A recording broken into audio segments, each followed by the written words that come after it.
Oke, assalamualaikum warahmatullahi wabarakatuh. Jumpa lagi di Info Teknologi. Jadi di video kali ini kita nggak ngoding teman-teman, cuman sharing-sharing aja untuk teman-teman konten kreator, sama-sama konten kreator nih, konten kreator YouTube. Di video kali ini saya akan membahas sedikit tentang saya membuat aplikasi penambah jam tayang. Seperti apa aplikasinya? Langsung aja ke project.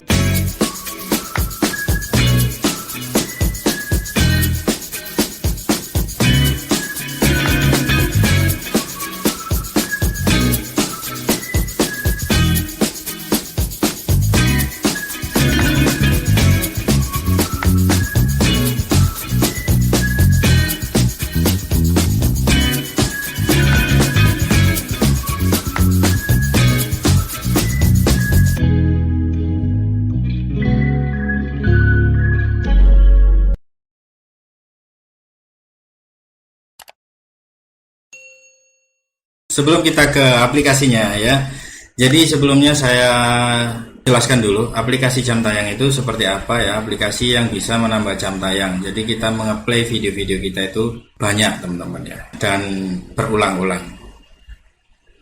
Tapi ini tidak saya sarankan untuk teman-teman semua. Saya hanya menunjukkan aja. Kenapa saya tidak sarankan? Karena hal ini sebenarnya merugikan teman-teman semua. Nah, kenapa Bang kok merugikan? Ya nanti kita akan bahas di akhir video untuk mengapa dampaknya itu bisa merugikan channel yang kalian buat. Dan kita langsung aja ke aplikasinya. Aplikasinya sangat sederhana teman-teman ya. Sebelum saya menggunakan aplikasinya atau mempraktekkan aplikasinya ya, pastinya saya nggak mau menumbalkan ini ya channel saya ya atau video saya ya. Sebelum kita ke cara kerja itu kita pahami dulu dari aplikasi ini ya. Yang pertama itu saya bikin video ID-nya. Jadi ini untuk memanggil video ID, yang bawah ini untuk menambah jumlah setiap kotak-kotak di sini itu untuk play videonya. Execute itu untuk mengeksekusi. Eksekusi itu ya dia pasti muncul video dan auto play gitu teman-teman. Kita pakai no copyright song aja teman-teman ya. Baik banget, terima kasih no copyright song sudah meminjamkan channel. Jadi saya pakai salah satu video ya, mohon maaf ini tak pakai satu videonya. Kita coba putar satu aja di sini ya. Nah, kita pahami dulu teman-teman sebenarnya apa sih yang berbeda dari YouTube dulu sama sekarang. Oke, kita lewati iklan dulu dan saya stop dulu videonya. Nah, sekarang kita lihat kodenya teman-teman ya. Kita inspect elemen di videonya, lalu kita tandai dulu. Nah ini ya teman-teman. Jadi di YouTube itu ada namanya blog. Jadi dulu YouTube ketika kita menggunakan URL ini pakai words di dalam kode pemrograman pasti berjalan ketika kita koneksikan dengan API YouTube.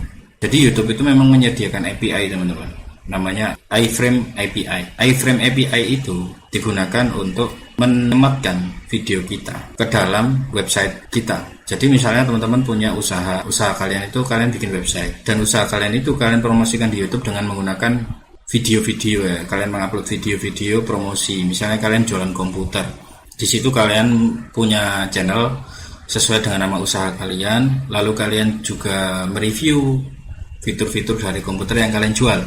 Nah, di situ kalian pasang video-video kalian dari YouTube, itu kalian pasang di website. Itu berguna banget memang iframe API. Nah, iframe API dulu itu bentuknya seperti ini. Jadi ketika kita mengunjungi websitenya kita play YouTube-nya di situ, pasti bentuknya seperti ini. Watch, ada tanda tanya V, lalu kode video ID-nya, dan dulu bisa diputar. Tapi sekarang kita nggak bisa mutar teman-teman. Misalnya ini kita copy ya, kita copy watch time-nya, lalu kita praktekkan. Nah ini aplikasinya ya, ini kode aplikasinya.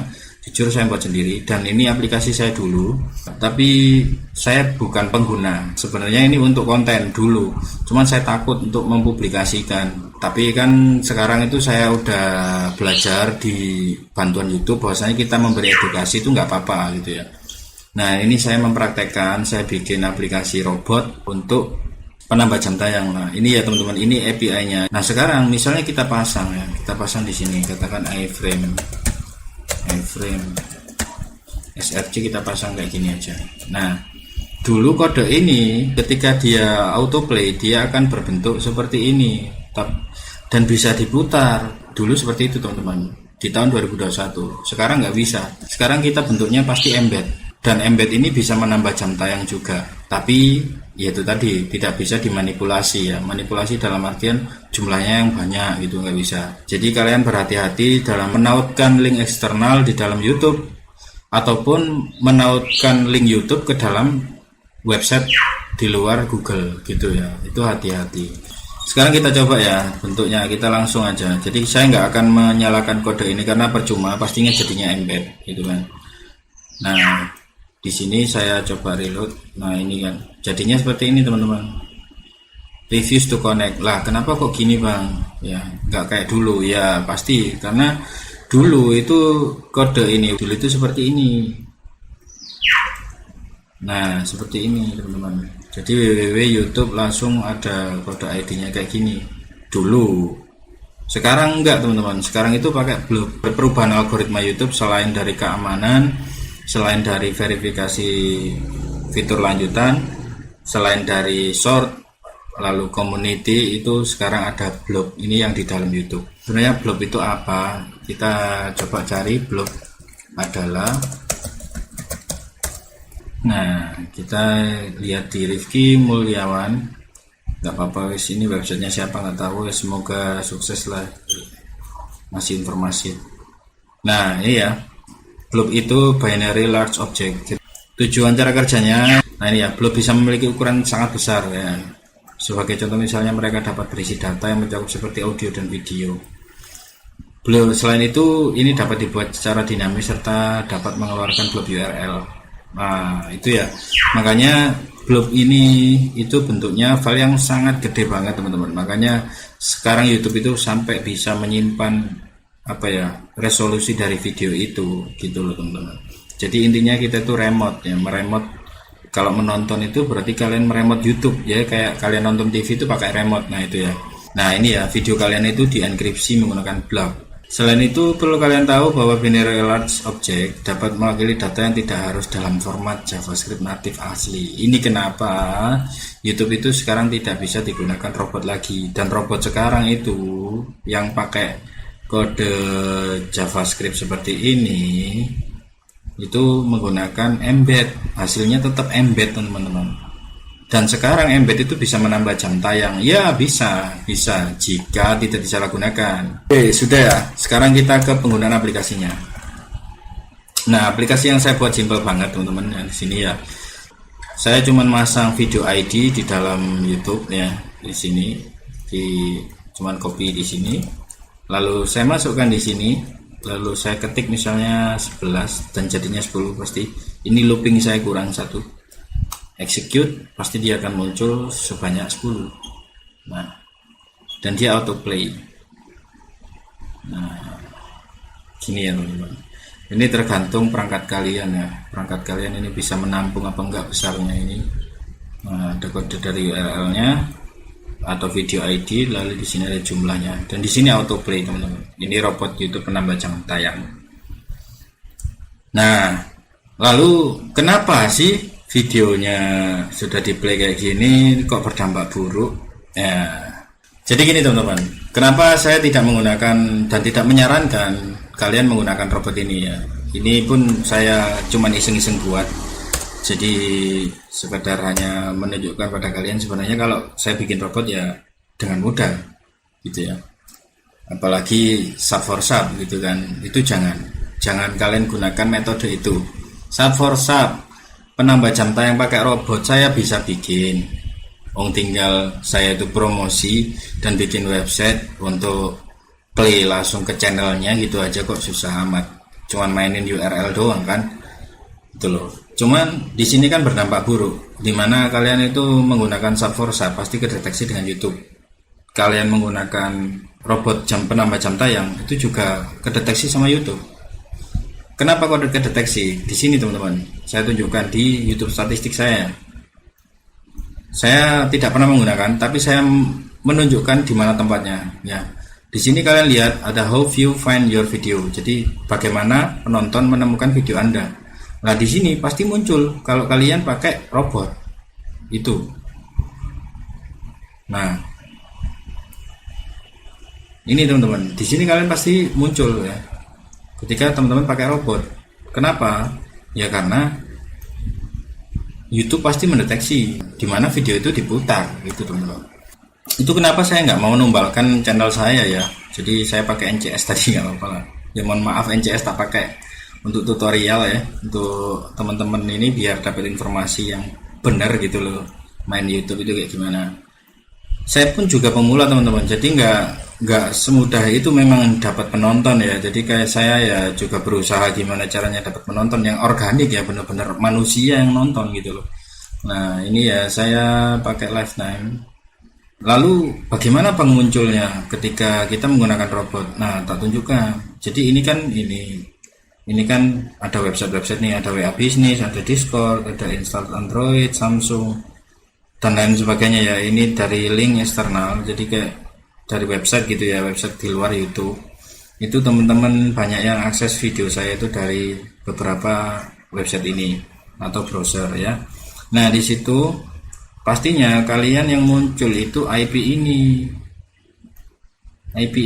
Jadi dari mana penonton kalian menemukan video Anda? Munculnya IP 192.168.1.2. Nah YouTube pasti tahu kalau Anda pakai robot gitu loh. Pertanyaannya, walaupun YouTube nggak tahu video Anda jam tayangnya tinggi, siapa yang nonton? Karena algoritma YouTube tidak akan menerima teman-teman. Algoritma YouTube itu tidak akan menerima video kalian untuk direkomendasikan karena asal-usulnya tidak jelas. YouTube itu pintar loh teman-teman, ada artificial intelligence, apalagi sekarang ada fitur riset di mana kalian bisa meriset video ya di dalam YouTube Studio Mobile ya. Makanya saya sarankan kalian pakai organik ya. Jadi kalian tuh benar-benar mencari penonton kalian yang organik, yang tidak dari robot, yang tidak dari aplikasi manapun ya. Itu teman-teman, saya juga berusaha seperti itu. Jadi makanya saya bikin konten-konten gitu kan, berusaha bikin konten-konten apalagi tentang teknologi nih saya share. Makanya pengetahuan ini untuk teman-teman ya, untuk teman-teman sama-sama konten kreator. Itu jangan pakai robot, jangan pakai sub for sub, itu nggak akan bikin channel kalian berkembang. Bikin video yang benar-benar kualitas, value-nya. Mungkin memang yang kita alami sama. Jadi kita sudah capek-capek bikin video, nggak ada yang nonton. Ya memang itu yang kita rasakan teman-teman gitu. Nggak mudah memang mencari penonton ya. Nah itu tempat kita belajar gimana caranya kita itu benar-benar videonya itu ditonton dan dinikmati orang, gitu aja sih. Dampak buruknya itu tadi, statistik kalian akan hancur. Algoritma YouTube tidak akan bisa berjalan di video-video kalian teman-teman. Dan video kalian tidak akan direkomendasikan oleh YouTube gitu loh. Video itu nggak harus kalian bikin yang profesional seperti itu, enggak. Yang penting value-nya ada, berguna untuk bermanfaat untuk orang, intinya gitu. Membuat orang nyaman ketika nonton video kalian, intinya di situ loh. Semua konten kreator pasti pernah mengalami jatuhnya seperti ini, dan seperti saya pun juga ya sekarang ini pastinya mengalami teman-teman gitu loh. Ketika video saya lihat cuma 10, 16 ya memang gimana gitu loh. Tapi ini harus selesai dulu tutorialnya. Ya memang saya selesaikan. Urusan banyak yang nonton apa enggak itu terserah yang nonton. Butuh apa enggak ya silahkan. Saya itu open. Saya cuma sharing tentang apa yang saya punya. Gitu aja. Intinya di situ. Jadi teman-teman yang pengen penghasilan dari YouTube ya saran saya lebih kreatif lagi, jangan sampai males-malesan, gunakan waktu semaksimal mungkin. Jadi kalau misalnya kalian kerja ya setelah pulang kerja kalian pasti konten, usahakan tiap hari upload gitu teman-teman. Karena channel yang belum monetize pastinya dia mengharapkan audiens yang lebih banyak ya, dimana ya semakin banyak audiens kita akan semakin cepat untuk monetize. Algoritma YouTube ini timnya itu banyak teman-teman, makanya kalian baca dulu bantuan YouTube dulu, di situ ada panduannya. Kalian belajar sama-sama, belajar sama saya juga, kita belajar sama-sama. Yuk kita bedah YouTube itu seperti apa.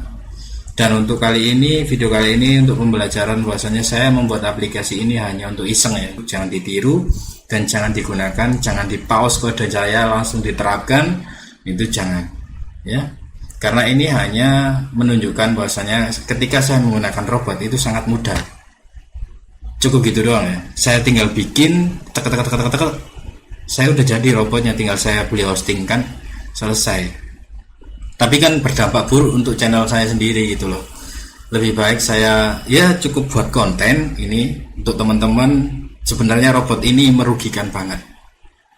Karena saya nggak mau menunjuk 1-2 perusahaan yang memang ada perusahaan yang menyediakan yang katanya menambah subscriber, yang menambah jam tayang gitu kan. Tapi saya nggak mau menunjuk mereka ya, maksudnya nggak mau menyalahkan mereka, mereka cari rezeki mungkin ya, walaupun salah ya gitu kan.